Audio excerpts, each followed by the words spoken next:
A sealed 1-liter container with air at 1 atmosphere pressure and 25 degrees Celsius has 1 gram of potassium chlorate in it.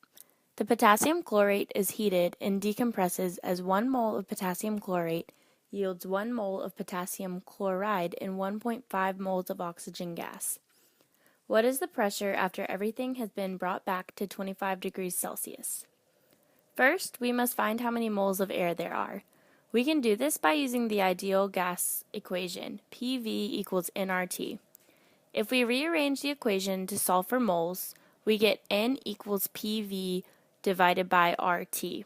Doing this calculation, with P is equal to 1 atmosphere, V is equal to 1 liter, R being the gas constant that is equal to 0.0206 liters times atmosphere divided by moles times Kelvin, and the temperature equaling 25 degrees.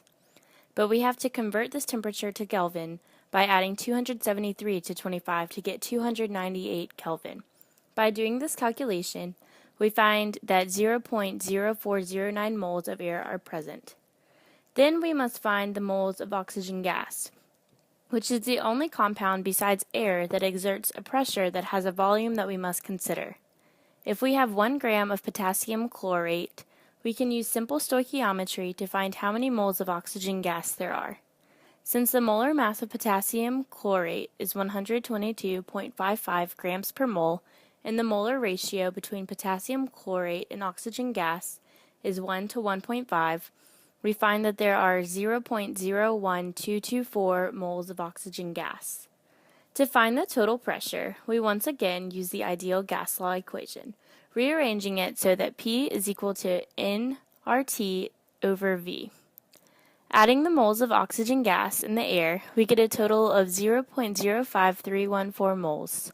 The gas constant R is still 0.08206 liters times ATM divided by moles times Kelvin.